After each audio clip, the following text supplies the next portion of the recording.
Tanpa kita sadari, banyak banget ya virus yang ada di sekitar kita. Salah satunya adalah virus HPV, HPV. Tentu, jika kalian terinfeksi oleh virus ini, maka kalian bisa mengalami masalah kesehatan. Apa saja masalah kesehatan yang bisa disebabkan oleh virus HPV ini? Salah satunya merupakan penyakit yang sangat berbahaya. Yuk kita bahas di video ini.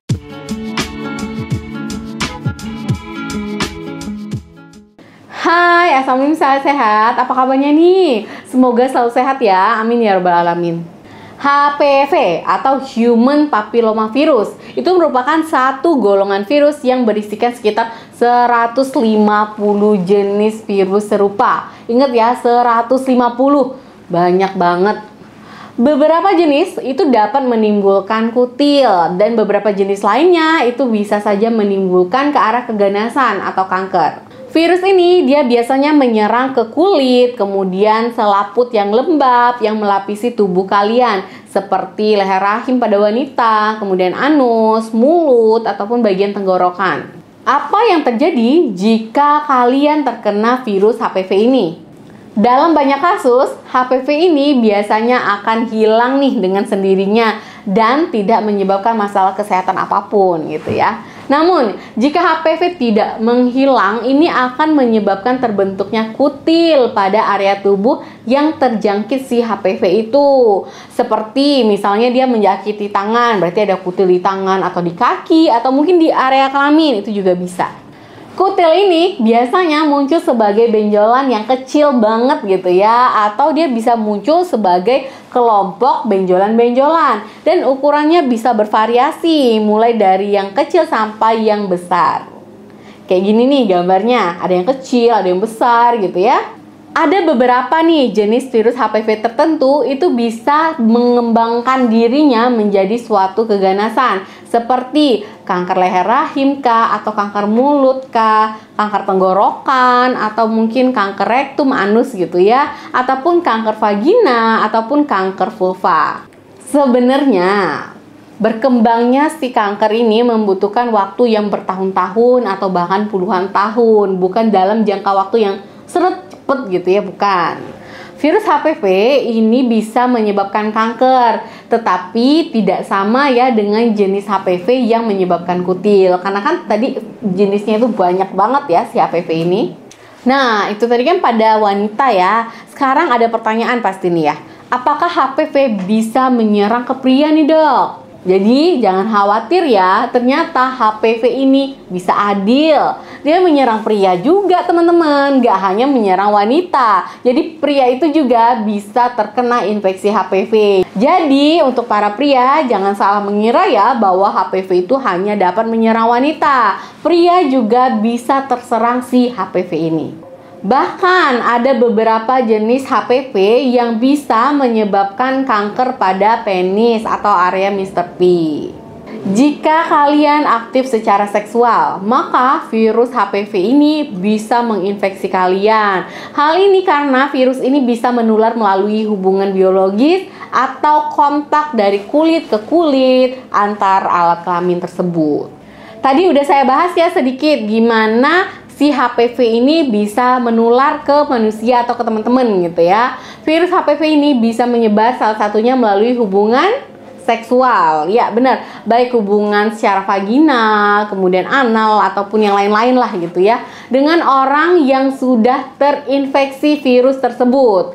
Tidak hanya itu ya teman-teman, HPV ini juga bisa menyebar melalui penggunaan mainan bersama-sama dengan orang yang sudah terinfeksi virus HPV saat Anda melakukan aktivitas seksual. Jadi, Anda mungkin tidak mengetahui nih apakah pasangan kalian membawa virus HPV atau tidak. Biasanya, orang yang terinfeksi virus HPV ini tidak menunjukkan gejala apapun atau tanda apapun kalau dia sedang terinfeksi. Bahkan seseorang ini bisa terjangkit HPV setelah bertahun-tahun sejak dia melakukan hubungan seksual dengan orang yang terinfeksi juga. Kebanyakan orang itu tidak menyadari dirinya terinfeksi dan bisa menularkan infeksinya tersebut ke pasangan-pasangannya. Dan juga dalam beberapa kasus yang memang jarang ya, ibu hamil itu bisa saja nih yang terinfeksi HPV menularkan virusnya ke bayinya.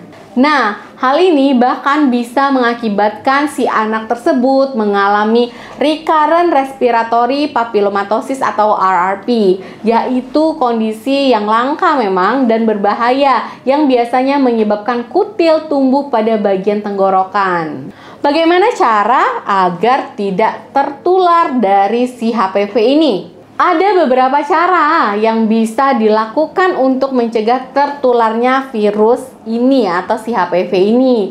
Yang pertama, dapatkan vaksinasi HPV. Jadi vaksinasi HPV itu sebaiknya dilakukan ya teman-teman. Kemudian melakukan vaksinasi HPV ini itu akan terbukti aman dan efektif dalam melindungi diri kalian dan penyakit yang disebabkan oleh HPV. Kemudian melakukan pemeriksaan kanker serviks pada area leher rahimnya. Jadi, pemeriksaan secara rutin ya pada wanita usia reproduktif sampai usia 65 tahun itu bisa mencegah berkembangnya kanker serviks. Kemudian juga bisa nih kalian menggunakan kondom pada saat berhubungan biologis. Menggunakan kondom dengan cara yang benar dan juga tepat itu terbukti dapat menurunkan resiko tertularnya si HPV. Namun, kondom hanya melindungi bagian tubuh kalian yang tertutupi dengan kondom. Bagian lain ya tidak bisa ya teman-teman. Penularan HPV di bagian tubuh yang tidak tertutupi kondom itu bisa saja terjadi, misalnya area mulut atau tenggorokan gitu. Dan yang paling penting, saya sangat menyarankan teman-teman untuk tidak berganti-ganti pasangan seksual. Ini dapat menurunkan resiko kalian tertular HPV. Dan kalau kalian ganti-ganti pasangan seksual, nggak hanya penyakit si HPV aja, banyak banget nih penyakit menular seksual yang mengintai ke arah Anda. Dan yang paling penting nih untuk teman-teman wanita, kalian harus menjaga kebersihan area misfi. Area misfi yang tidak bersih itu akan lebih rentan untuk terkena si infeksi virus tersebut. Jadi selalu ya dijaga kebersihannya dengan air mengalir gitu ya, atau memang kalau diperlukan menggunakan cairan antiseptik khusus area kewanitaan. Oke teman-teman, udah tahu ya nih tentang si HPV ini. Yuk mulai aware nih dengan kesehatan reproduksi kita, kesehatan seksual kita. Tidak hanya kita, tetapi pasangan kalian juga harus diawasi ya. Karena apabila pasangan kalian terkena penyakit menular seksual, otomatis kalian juga akan terkena. Oke teman-teman, jangan lupa nih yang belum subscribe, di-subscribe dulu. Kemudian saya juga ada IG Dr. WSP, kemudian TikTok juga sama, ada Facebook Pro juga sama. Kalau teman-teman ada yang ingin ditanyakan, boleh silakan di DM di IG saya. Nanti saya akan balas satu persatu. Wassalamualaikum.